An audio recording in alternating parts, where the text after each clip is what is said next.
let our hair down a little bit with some of these questions. So here's the first question I'm going to bring up.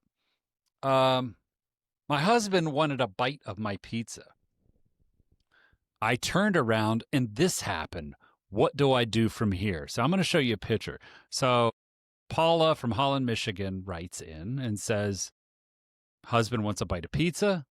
This happened, which I'm going to show you. What do I do from here? Now I'm going to show you a picture here. Paula sent the picture. Ah. Now, what do we do? What does Paula do here? I'm offended, first of all. Like, that's ridiculous. You're offering, like, get your own slice, but if you just want a bite of my slice, what? Yeah. You're going to go to the backs. You're going to go around the side, and now it throws off the whole experience of the slice, because now what's the next move? What do you think here, Tone? What's the next move here? I mean, my first thought is, from his mind, he was like, hey, if I'm just giving a try of her pizza, I'm going to try some of the middle and some of the crust to see how that pizza is. That's in his mind. He didn't want to just take the end and not get to experience the crust.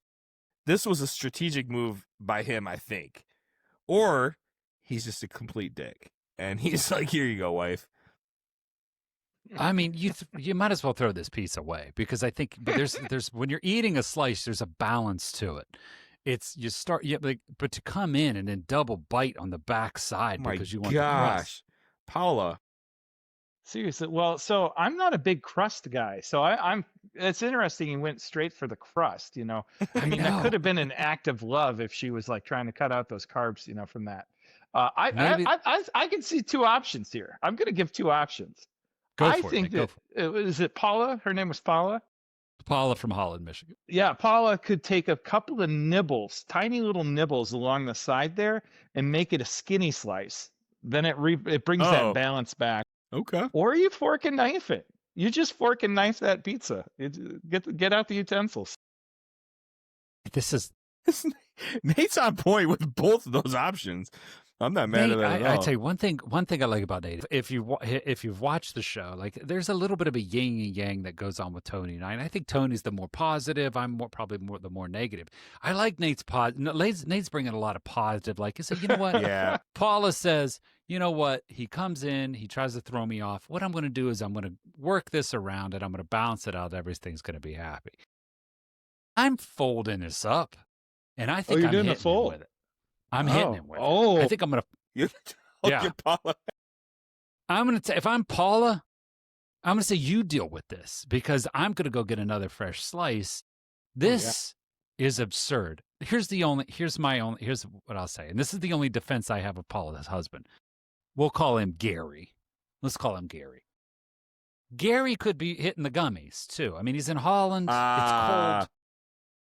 And maybe Gary doesn't know which corner's which. So maybe in defense, maybe he thinks that's the front of the and it's almost like when you're searching around, like if you go up to use the restroom in the dark and you're feeling for corners. Gary's feeling for corners, and this is maybe what happened. So maybe I need a little bit more backstory here, but all good answers, I would say. All right. That's really funny, dude. All right. Next question. All right. My boyfriend is 3 years sober, and we just started getting into mocktails. So this is Pam coming in a little on theme here. We just started getting into mocktails. Can you give me some tips on elevating our mocktails from just basic to banging? Now, I am not the in-house mocktail guy. We have Nate here. I'm going to throw this one let's go to Nate first, and then Tony, if you want to jump in, because you could probably jump on this. So Nate, what do you got here for Pam in Chicago? Well, I love this. No, this is such a great question. This is a softball, man. This is so great. So when I'm building a cocktail and I'm building the menu and I'm thinking of that recipe, I always think of, we call it the golden ratio, right? And I always follow 2-1-1. So 2 parts of your spirit, and then 1 part of something that's going to be the sweet part, and some part that's going to be the sour part, or the bitter part versus the umami part. So what I would do is I would typically I would balance it out with something sweet and something sour. And then the actual mocktail piece, man, there are so many great spirit-free alternatives out there. But you guys were talking about tequila, so there is a spirit-free agave drink called Jalisco 55.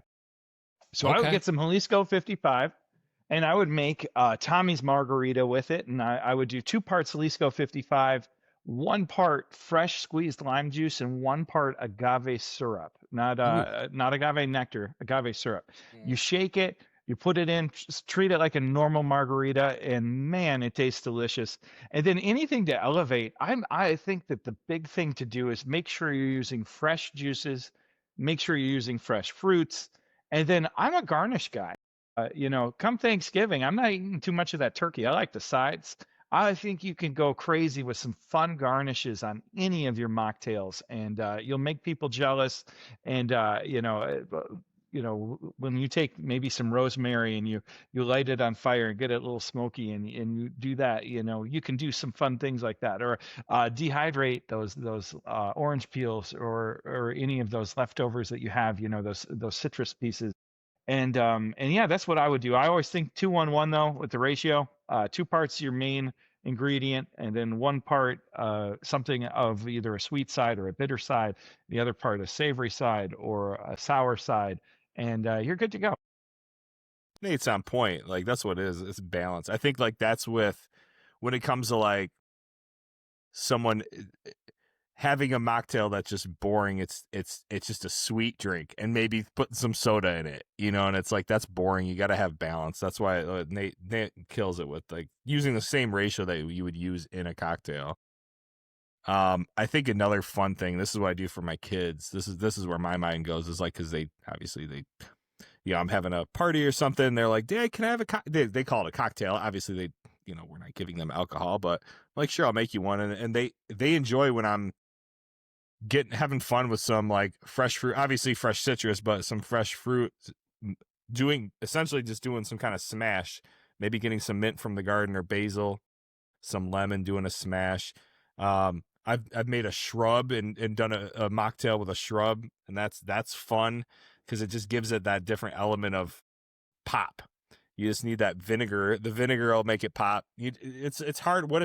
What I like to make a lot of cocktails that have some sort of amaro in there, some amari. Like I'm a bitter cocktail type of person, so you can kind of get that by using a shrub or in that direction. My kids though, like for real, if I smash some, like if I'm doing like making them basically an east side but without gin. So I'm grabbing cucumber, mint from the garden, lime, and then usually adding some sort of soda to it. They love that, and that's just a simple, fun drink. But yeah, Nate killed it with that. It's balance. This is what I'm going to say to Pam is, so I think, I mean, the in-house experts spoke on the cocktail mocktail aspect of it. I usually, what I would say to Pam is, um, elevate it by the environment. And I think maybe we answered another question like this is I think music needs to be involved. Candles need to be involved. Like you need to, we need to elevate, like, don't just let the mocktail or the cocktail do all the heavy lifting here. Like let the environment, maybe we're outside, maybe we're lighting a fire. So let's take the environment in consideration. If it's a, maybe it's just not like, hey, you mix some cocktails, like set it up so that the environment is helping out the mocktail or cocktail. That's my advice to Pam.